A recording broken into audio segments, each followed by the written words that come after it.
welcome to the Ramon Foster Show. He's Ramon in Hendersonville, Tennessee. I'm Dejan Kovacevic in Charlotte, North Carolina. Steelers 24, Panthers 16. Ramon, what did you think? First impression. I thought they were solid. As a complete game you can have with your backup quarterback, and although I got to give it to Mitch, Mitch was dealing today. I know a lot of people wouldn't want to hear that, but Mitch was dealing. He does have his sporadic one or two passes a game. He has about 2 passes a game in which he just like, no, Mitch, right. Bad boy, right. Don't do that. No, Mitch, don't do that. That's what it is, isn't it? He has that, man. I thought defensively they held it together well despite the secondary. Offensively, it was productive. I thought we saw some flair out of this offense for once and for all. And special teams did their part too. So, and this is the thing too. When you got, 22 players playing at a certain point in time, or 11 on the field at a time, there's going to be a few boneheaded plays that happen. One specifically, man, friggin' Marcus Allen. Come on, man. What are we doing? That situation, Deontay was, say what you want to, he was 10 for 10 today. Really good yardage on the ground, but he also had the penalty. And I know what I told you, wide receivers need to prove something. That unsportsmanlike of him was very uncalled for too, but I get it too. But overall in all, very solid game by this group against a bad team. In fairness, I'm the first one to point out the caliber of the competition on a regular basis and say, well, it was a bad team, whatever else. But the Panthers had been playing well. They had something to play for because they're in the horrible NFC South. And, the Steelers went 4-0 against the NFC South, and they're 2-8 against everybody else, and it's easy to dump on it, except you tell them, not me, about winning games in the National Football League. It's a hard thing, and a win is a win. Is a win is a win. And it was a win last year. It was a win today, and it'll be a win tomorrow. That's all that friggin' matters in this league. Because I had a conversation earlier today watching some teams lose with my boys. It was like, man, how they're losing to him? I said, no. I tell you guys all the time. On any given Sunday, anybody can lose. I don't care how good or how bad a team is. That's how the league works. Yeah, when you look at what happened to the Colts over the weekend, and then you see what happened, right, with the Tampa Bay Bucks, and it's just like or Cowboys, or they were up like 21-7, getting smoked by a Jacksonville team that if I had told you the Steelers beat Jacksonville, what would be your reaction? Oh yeah, but it was just the Jaguars and whatever else here. So okay, I thought the part that was the most impressive. Yeah. And I can tell you, Moan, the locker room agrees with me on this one, is the fact that in the trenches, both sides, on one side, the Steelers ran the ball very effectively. The offensive line might have had their most complete game. We'll get into that in the second segment. Yep. The defense, the Panthers had averaged 156 yards of rushing ever since, like after the Christian McCaffrey trade. So you're thinking, oh, yeah, there's no way they're going to, they're the Steelers, especially after what happened in Atlanta and with Baltimore and whatever else. The Panthers had 21 total yards of rushing against Pittsburgh. Yeah, no, and I've watched Deontay Foreman too. He's a really good back, man. I watched that guy. He carried the Tennessee Titans rushing game last year. We can be honest about that, and they shut him down. They were the aggressors today. Not to say that they weren't, but it was very noticeable from the Steelers defensive line when it came down to them saying, "Look, we're here, and we're gonna." It was look at the lower bowl of the Carolina Panthers Stadium. That in itself was a Steelers home game. They treated that game like a home game on the field and in the stands, man. So, yeah, it was good. That wasn't a bad day. I saw this. And I saw your guy, Mark Robinson, celebrating with him because he realized, oh, my, you did this. Devin Bush smacked a running back in the hole today. And then he got called off the field because I think it was third down. And Mark Robinson's over there celebrating with him like, dog, look at you. Like, it was that type of day today, and everybody played that way. But for a rookie to kind of be celebrating with him, that shows you probably this. Dev's probably been dealing with a lot just trying to figure out what type of player he's going to be, like chasing his dad's legacy, like that played in that exact league. So to see Mark and Devin having that moment on the sideline on TV, I was like, oh, okay, there's a little bit more to this. But Mark was so freaking happy for him. But I was happy for Devin when I saw him do it. I was like, Dev, go off then. He was, I can tell you, after the game, in the conversations I was having with the O-line guys, the inside linebackers just happened to be at the next stalls there. And I was sharing with the offensive linemen that 21-play drive was one of only 6 21-play drives in the NFL this century. Okay. Wow. It was the longest in the league this season. And as I say that, Devin Bush, he's over at the next stall, whatever. He turns around and just his eyebrows go up like that, and I go, "Hey, you played well too. It's all right." Like he had a little bit of a laugh about him, whatever else, and I'm just giving it to these guys because they're Mason Cole's like, they felt so good. I'm telling you, Moan, you know what I'm talking about when I say this, but I'm sharing this with the group. I know. They walked out of that locker room with their heads held high. And it was, I'm trying to remember who it was. It might have been Alex Highsmith who said something like, look, we can't get focused on the record. All we can do is try to get better as a football team. Win the games, get better at the things that we weren't doing well. Check the list. One after another, every box. Deontay struggling. Check. 10 for 10 on targets. Mitch Trubisky got benched 2 months ago. Check. Comes in and plays great. You can go right down the line, and they got well today against Carolina. They did. They did, man. I think that was the beauty of this win for them to go on the road and perform the way they did. It was good. I don't think you can look at that and say, what the heck are we doing? There was maybe a moment, but in general, the play overall was very solid. It's exactly as you needed it to be, man. And I was happy for that, man. Good road win against somebody you see yearly. It's the annual trip, pretty much, at the Steelers State. And I was glad to actually see them perform that way. They boxed almost everything, and it was good. Yeah, no, I agree. I thought it was a terrific showing. When we come back, the offensive line.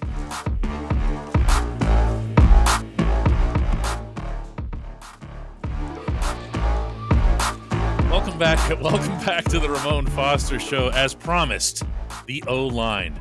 Sometimes we wait, Moan. We wait like a day or two to get your feelings on the O-line, and I know you went through that film already, and you liked what I texted. I have to share this with people too, because I texted you from right outside the locker room before I went in. What do you think? What do you think? And you're like, I liked it, but give me a chance to take a closer look. Yeah. So I went into the locker room, did the interviews and stuff like that, and come back out, and you're like, I see a text from you in all caps. Yes. I thought they were damn good. Yeah, that was my response. They were, man. If you really take a look at the film, the picture, what you're going to see from this group is, one, that fight that we were asking for. Remember when we brought it up, like, just go beat somebody up. You're starting to see that. Whether they lose a play or win each play, you're starting to see that more often than not. You're also starting to see the line of scrimmage move. It's not like there's a bunch of like moving parts going into the backfield. The line of scrimmage is moving together as a unit. Like there's 5 guys on the same page doing the exact same thing. It's moving together. And then the sense of pride in, because this is the one you people notice the most, sacks and protections. They're doing good with it. Chooks today, he got beat by a guy that's that good. He's that good, okay? I don't think I can overstate this enough. Let me make sure I get his name. Brian Burns. He hit him with a long arm stab and got Chooks up on one leg, and then there was a twist or something coming up the middle, and there was a sack. They actually didn't even give the sack to Brian Burns. They gave it to the defensive tackle. Yeah, but that Burns in itself, made it happen. Yeah. He did, but you know what you say with that, DK? They get paid too. Brian Burns is one of the best young guys in this league, and I don't think anybody would ever take away from that. If you're only giving that one up on him, because from that moment right there, you heard nothing. The other beautiful part about this game, being able to close out the game the way they did, they turned the ball all the way down. And yes, it was just for a field goal, but that field goal knocked them out of – they had to score twice. Right? Yes. That was a beautiful sequence. Even if it was some passing, some running, some moving the pocket, it was a beautiful. You don't see that. How many times, No. DK, has that done? Has that been done? It's well, the You, 21 play thing it's really really rare. Okay, 6 times this century. yeah, I mean that's crazy stuff there. But I agree with you about that last drive because there's a couple of things that's good there. Is you need to get those first downs. Okay, you need to keep yeah, that clock going. You don't want to take any kind of gambles there, meaning that the other team could just break one or whatever else, right? But the other yep. part of that is not to get sidetracked here, but No, go ahead. your head coach putting Boz out there for the 50-yarder when Yeah, common sense would kind of dictate get it to Harvin and just go ahead and try to pin them in and whatever else. He was like, "No, man." long field. He was like, Yeah, "Yeah." He was like, but "No, no, just Boz, just go but end this, man. Go end it." yeah.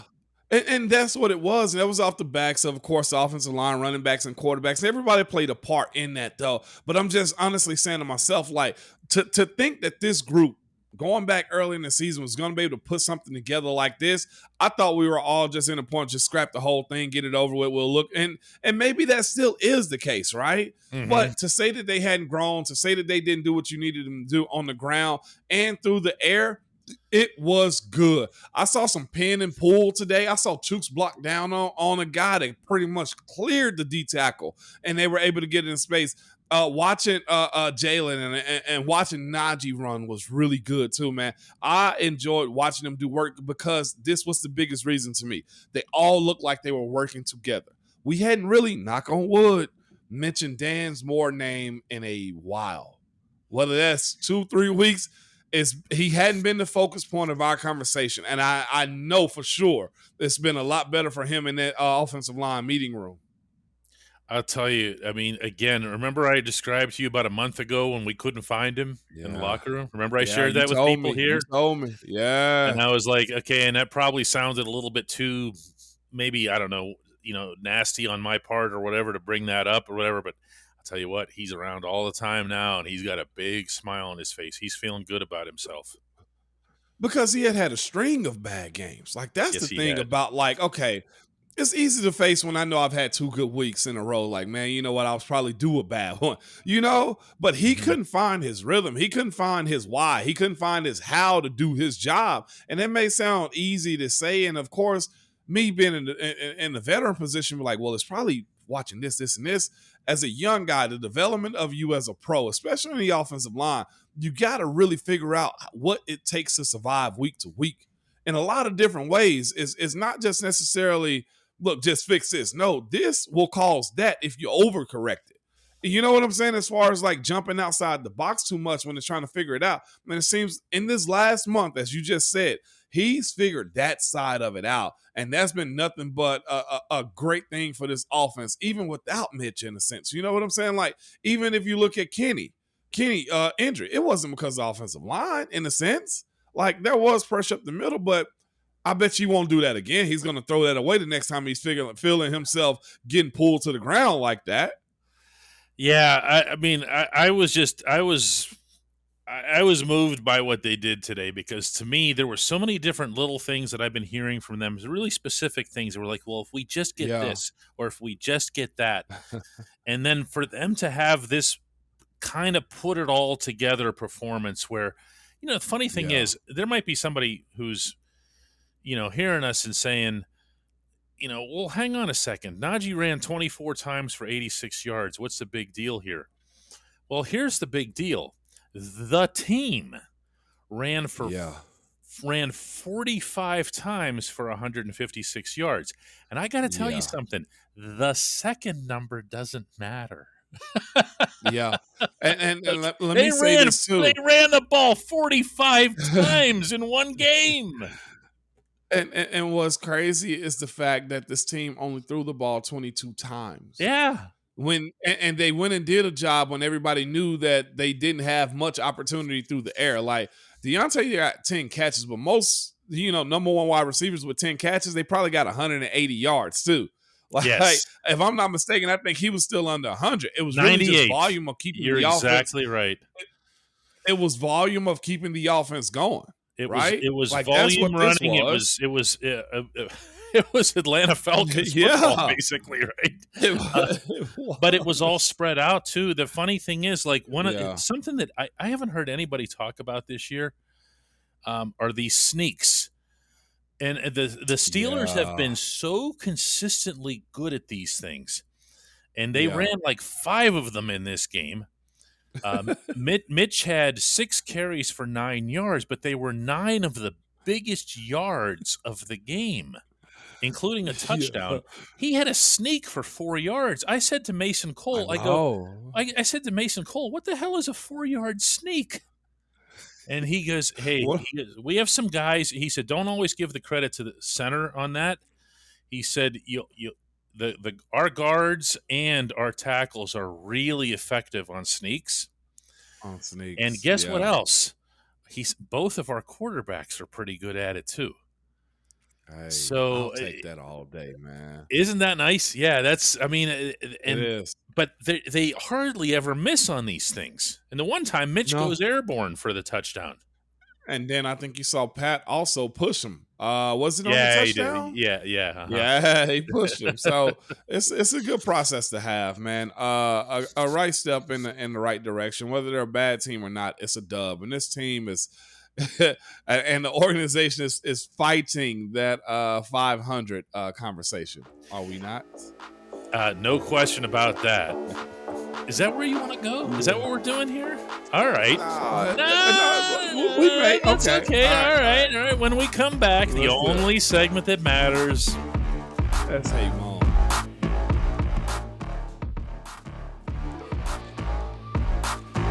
Welcome back to the Ramon Foster Show, and the only segment that matters, that would be the Hey Moon segment. That's brought to you always by our friends at the Get-Go Cafe and Market, where quality is at the core of every menu item.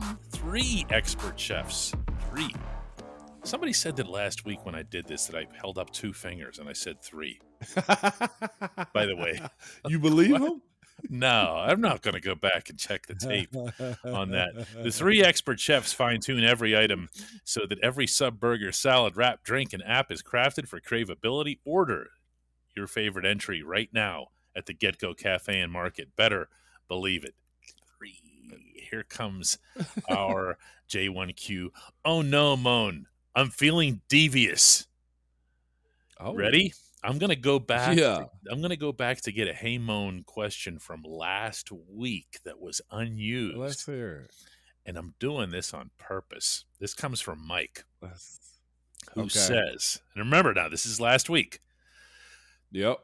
Hey Moan! The Steelers are embarrassing, hard to watch, a very poorly coached team. I've always been a Mike Tomlin supporter, but he's responsible for bringing in the bad coaches. I'm starting to wonder how much more ineptitude until Art Rooney makes major changes. Now, do you think Mike would send this after the game that was played yesterday? Even if he's totally right. Even if he's 100% right, do you think he sends this after the game? No, he doesn't. Absolutely not. It's funny how that and works. for these, it is funny how it works, and that's why I think players and of course, DK, you're in the public world where people can criticize you too, right? That's why you sometimes just get up and answer, and just some guys do respond back or say something because it's so weak to weaken those responses, and there's so many people coming at one person that like it's hard to figure out well who said what this time around. And I get it. Football is very emotional. You know I say that all the time. Like you get one game a week, and it's only 17 of them now, and you're honored to get in the postseason for the other versions of them, right? Mm-hmm. And I get the ups and downs and expectations and man, I could do it. It's that mindset, or go find somebody else to do it. It's hard to be in that world, like you said in the first segment. That's why a win is a win is a win, and it doesn't matter how you go get them. If it's by 1 or if it's by 10 points, it's a dub. And I get where Mike's coming from and his stance by saying, hey, it's time to get rid of it because you see certain things and you wish it was a different way, especially against teams you're supposed to go beat, right? That's it. And I think that's where it comes from. And we talked It's the about idea that you're supposed to go beat other people all the right, time. Go exactly. ahead. We talked about Deontay Johnson's, little brain cramp there and everything. We talked about Marcus Allen's brain cramp. And this was brought up, of course, with Mike Tomlin afterward. And Tomlin Yeah. said, "Look, we made mistakes. We took some bad penalties. I'd rather learn through a win." I'm sure you'd heard that from him a million times. You're gonna screw up in a win, okay? Yeah. And he is always mindful of after a win to never go Yeah. overboard with the criticism. He's not going to walk into your locker room with you guys and he's passing out game balls and say, "Oh, by the way, you all sucked at everything tonight and we get." No, you just don't do that.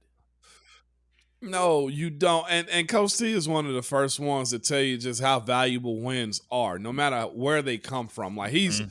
he's consistently been that guy, as you know, man. But I'll say this: when it comes time to get on those guys and go let them know, hey, this can't happen because we're too fragile of a team to be in a position that we are right now to be giving teams 30 yards on personal fouls. Like that's not what we're here for. I don't want y'all to think that look, this is just going to get swept under the rug as far as the discipline aspect of, getting unnecessary 15 yarders. That's going to happen regardless. But it's the idea that why bring down the mood when you got a dub, when you go on the road and get a dub, and when they got some good components of their team. You see your team getting sack after sack and getting after their quarterback and causing chaos, and then your offense controlling the flow of the game for the most part. Those are good items to have. Those are good things to be. But on the fan side of it, after a loss, it's emotional. But I'll say this, and it's always the same. The players are just as emotional about that. Like, do you know what it feels like to get that many losses on a season? There's no rhyme or reason to it. It's like, well, dang, we won this way and now we lost the exact same way. Like, it sucks. DK, you've been in those locker rooms. You get it. They're tough. There's no question about that. They are. The one after Baltimore was one of the toughest this year, if not the toughest, because Yeah. guys were getting manhandled to an extent Yeah. in the game against the Ravens, guys who are not used to getting manhandled. And No. individually, they took it hard. And then to see some of those same individuals, one of them happening to be, by the way, TJ Watt, uh, Yeah. walking around with his head up a little bit more, the way he was at the stadium here. It's just it's a different feel. I know there's still people that are talking about draft pick this and draft pick that. And I'm like, Right. they're gonna have a draft pick. It's not gonna be that different whether they pick 14th or whether they pick 11th. Get Yeah. better.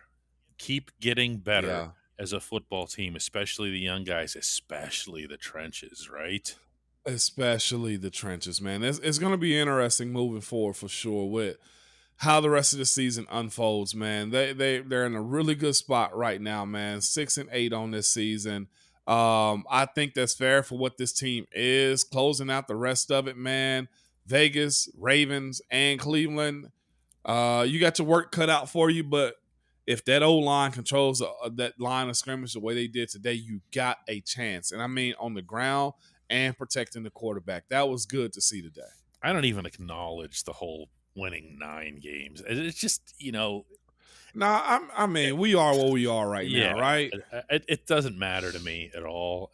But there's going to be. I guarantee you that if they beat the Raiders on Christmas Eve, that's going to become the thing. I don't think it is the thing right now. Yeah. That they don't want to be a Yeah. team that gets, like you've said for a couple of weeks now. You don't want to be the one that's stuck with that team.